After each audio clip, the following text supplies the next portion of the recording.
In our bhajan band, we've recently included a saxophone and a trumpet. И у нашем бенду уключили сме саксофон и трубу.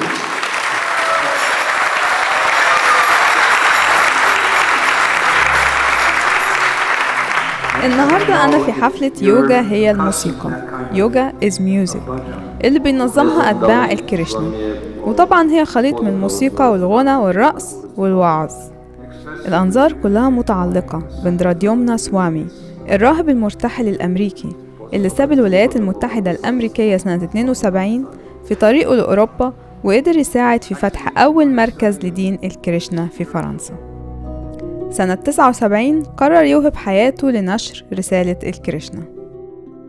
دي مش أول مرة نتقابل فيها، لأننا من حوالي سنة اتقابلنا في المجر في وادي الكرشنا، وكان الأتباع جايين من كل مكان لحضور محاضراته. وكراهب مرتحل كان لازم يسافر لأنه ما ينفعش يقعد في أي مكان أكتر من 3 أيام. من أكتر الحاجات اللي لفتت نظري الكاميرا اللي مش بتفرقه، ولما سألته عرفت إن التصوير هوايته، ودايما بيحمل صور رحلاته على صفحته على الفيسبوك أو موقعه travelingmonk.com.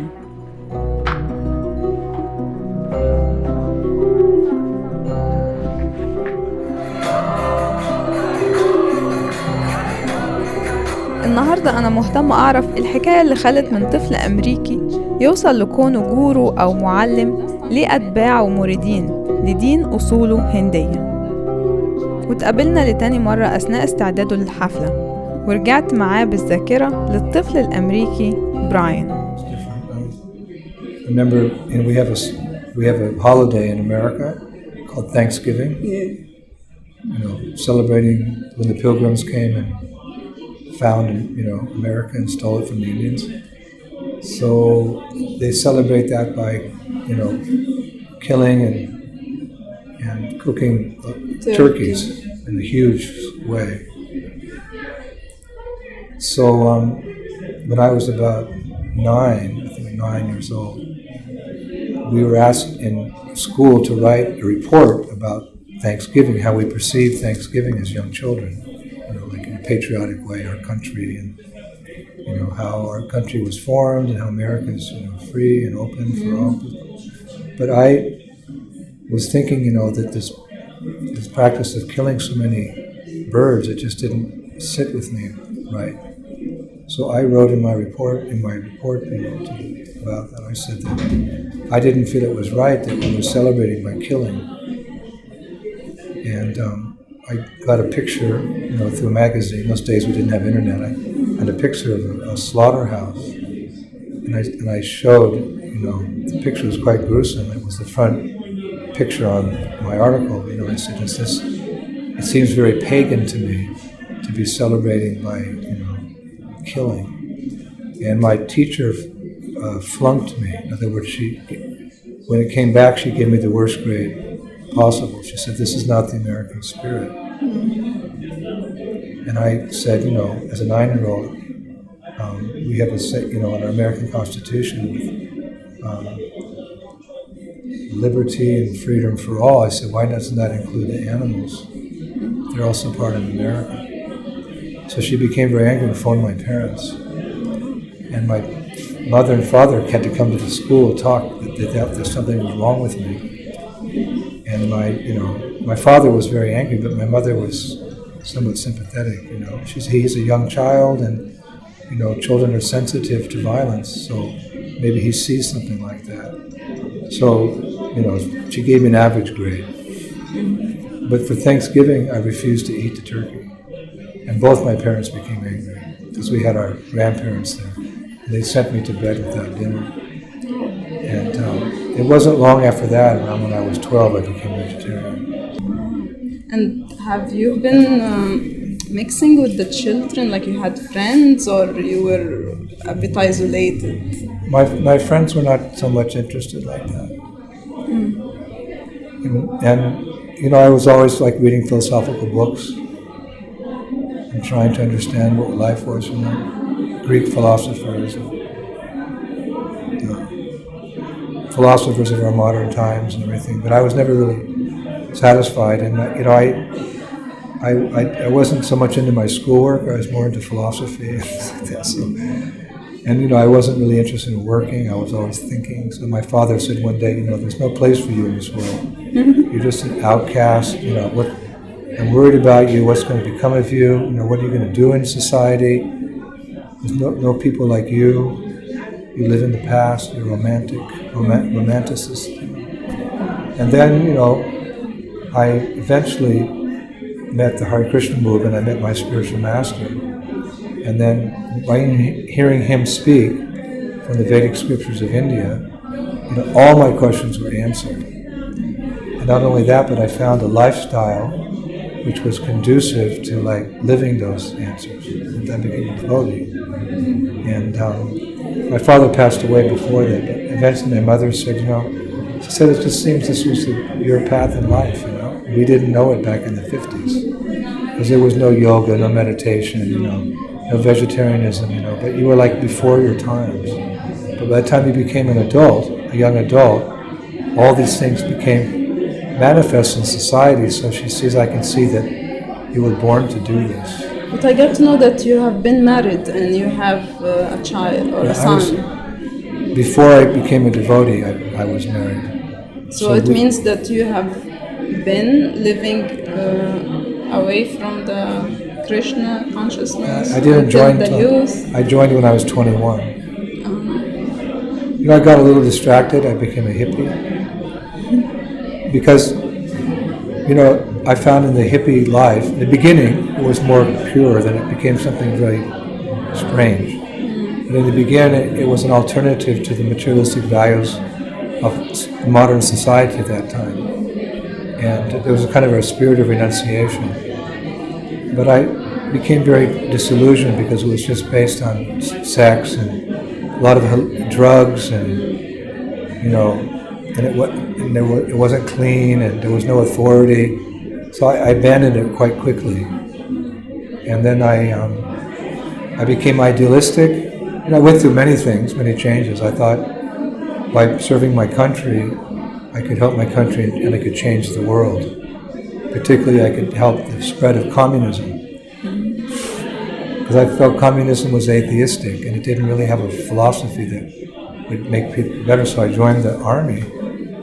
You joined the army? I joined the army and I became a special forces. I became a sniper. And killing from a hidden position people.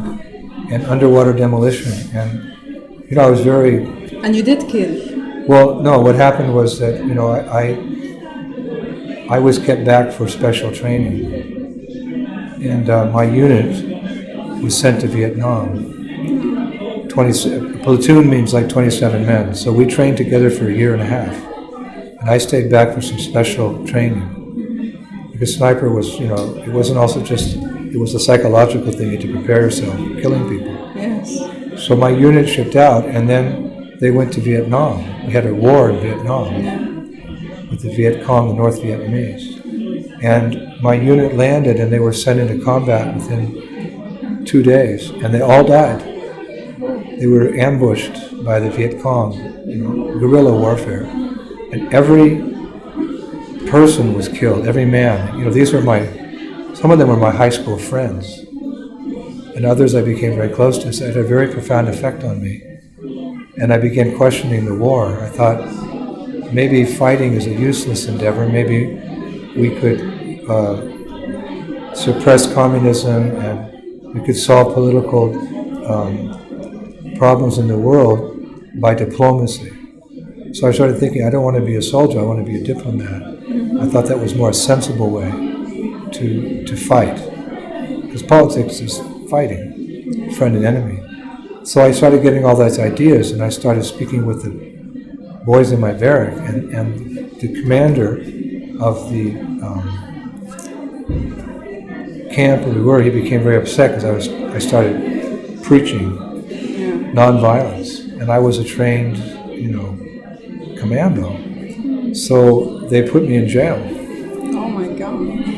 For 3 months, and they actually tried to starve me practically. They were beating me.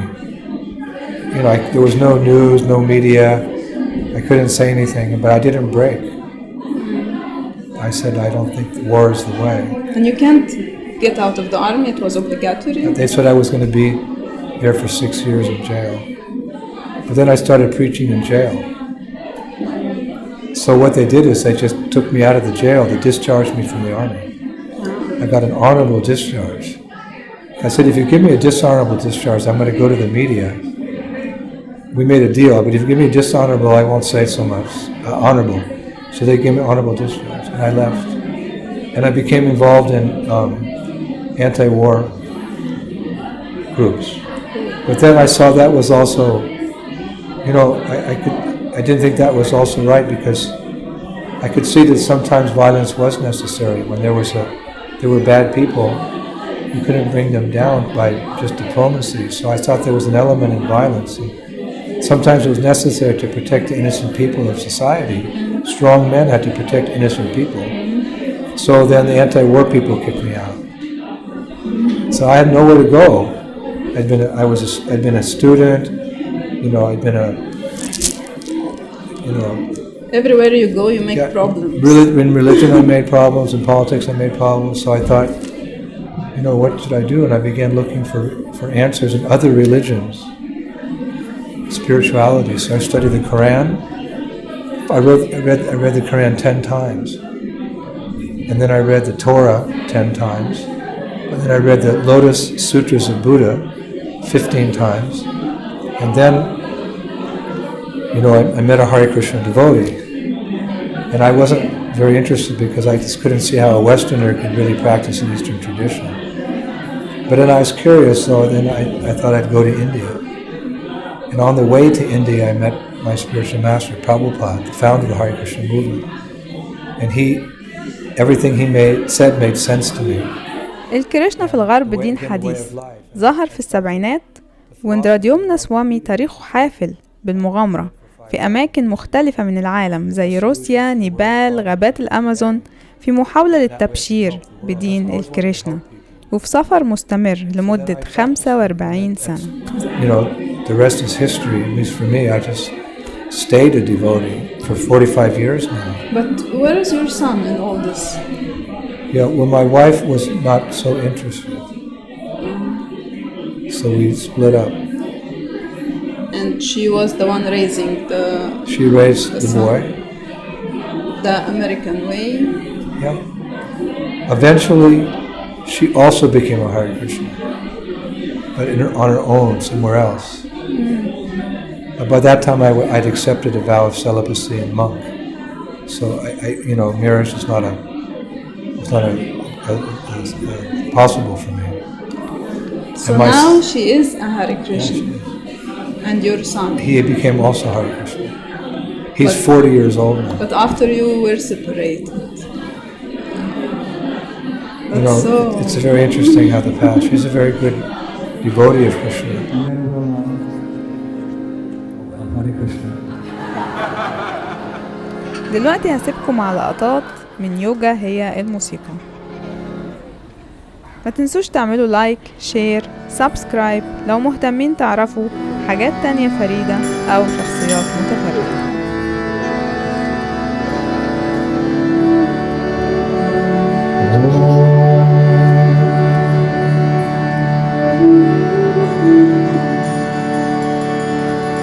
Hare Krishna